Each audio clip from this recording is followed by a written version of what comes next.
Peace to y'all, man. I'm about to go into my office, but before I go into my office, I felt like doing a quick little video on lust for result versus getting better at your practice. Now, I was having a conversation earlier and just really talking about rituals and doing magic and stuff like that.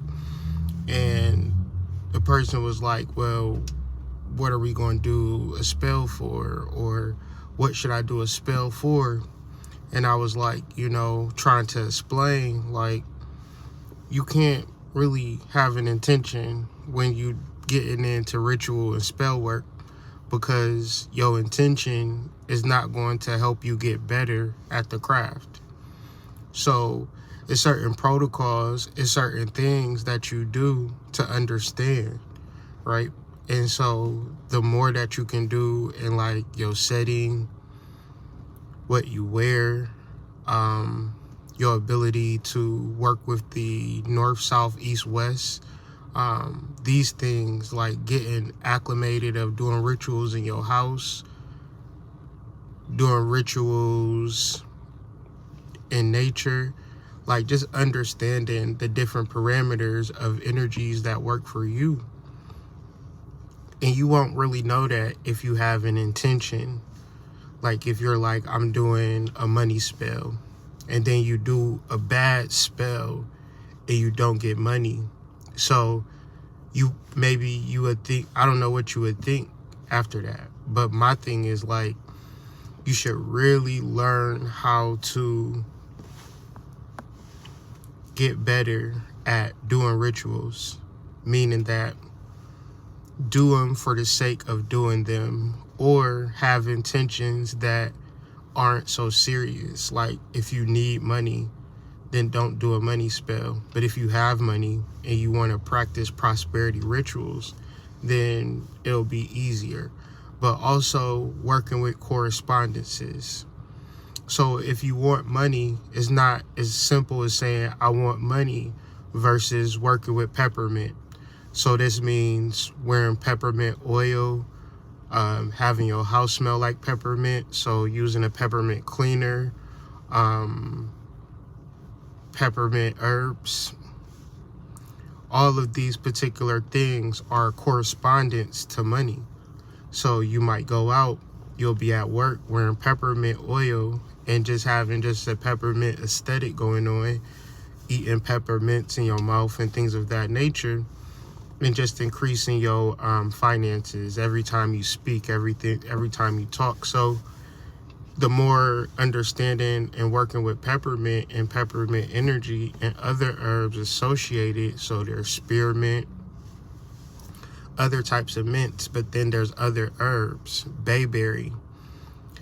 It's like, well, does bayberry help with money? You wouldn't necessarily know if bayberry help you with money or it don't help you with money if you don't work with it.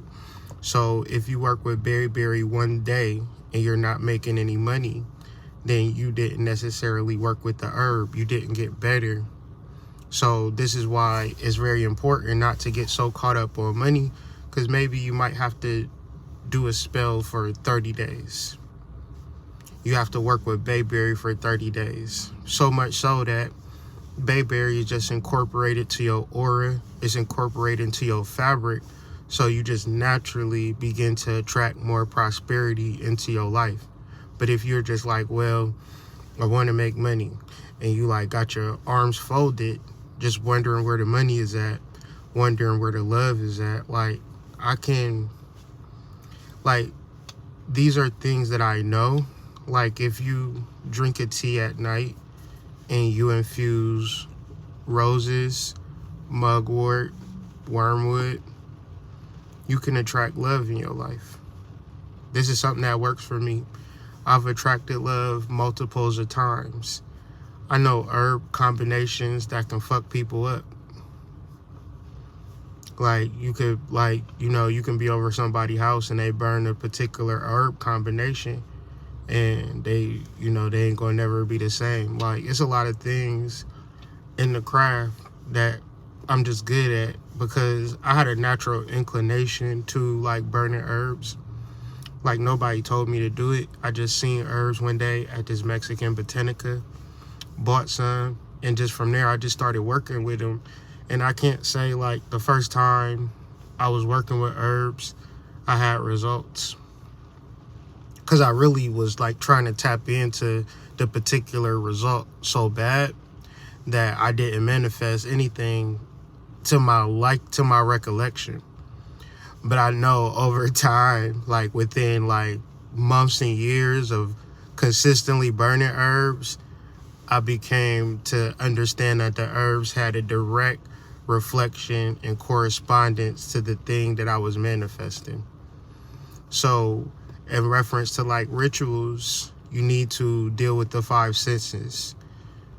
What you see, so your eyes should automatically see a symbol or signal to start working with your unconscious and subconscious mind. This is why you need a flame or a lighter, or a nature setting, an ocean or woods, because these aren't normal environments to your eyes. When you put your eyes into abnormal environments, you become more receptive. Excuse me. Because you're now more receptive, then you can begin to input in your subconscious and unconscious mind what is your intention, what is your desire. So if you at the house, you're going to use a candle. And really, honestly, house rituals are the best rituals because we spend a majority of our time there. Although nature rituals are really important and real good, depending on where you live at, because the environment surrounding the nature might block your energy, or they might receive your energy. So if you at the house, or you at a place where you feel safe and comfortable, a candle is an automatic activation of a ritual, an automatic activation of your subconscious and unconscious mind. The key to getting what you want out of your ritual is the ability to go into trance. But go into trance with a purpose to input either your sigil, your intention, or desire in your unconscious mind or subconscious mind, so that your subconscious mind can begin working on your intention, desire, or wish. The key to magic is allowing your underminds to create what you want. The hard part about magic is that when you're thinking, if did that spell work? Did that spell work? Did that spell work? Did that spell work? You are ruining the magic. So the best thing to do if you have a hard time with trances is get off. Like, if you don't smoke weed, you never smoke weed, then do a ritual and smoke weed, because that will bring upon an altered state of mind for you. And then charge your sigil, charge your intention, charge your desire, and then you end the ritual, and then you don't think about it. It's like UPS. When I go to UPS and I send a person a package, I don't think about it. I just assume that it's going to come to you. Now, if it don't come to you, you got to let me know. Hey, hood, I didn't get that package, and I checked the tracking number. Oh, it got lost. Whatever, we can handle it. But ultimately, I'm not checking every 2 hours to see where the package is at. Magic worked the same way. So the more you get better at charging your subconscious mind, charge your unconscious mind by doing rituals. And fellas, what I realized, and the reason why I was having a conversation today, is because men need to have a high priestess. Now, the key of a high priestess is that she have to be pure of mind, pure of heart, pure of body. Because high priestess or Oshun are the ones that get to talk to God, right? This is just the truth. So this is why high priestess or oracles was in ancient Greek society. This is why Oshun is the patron saint of the people. We petition Oshun. So I've done rituals and magic my whole life, and I'm not saying that I'm bad at it, but you need a divine feminine to be clairvoyant. And so it can't be like a lot of love and emotions tied into the development of psychic abilities, because otherwise it gets confused and it gets muddled. So just learning how to develop a high priestess is really key to your magical process. But usually with most high priestess or most divine feminine, they come into magic and they just want shit, as opposed to wanting to get better at the craft, wanting to get better at magic.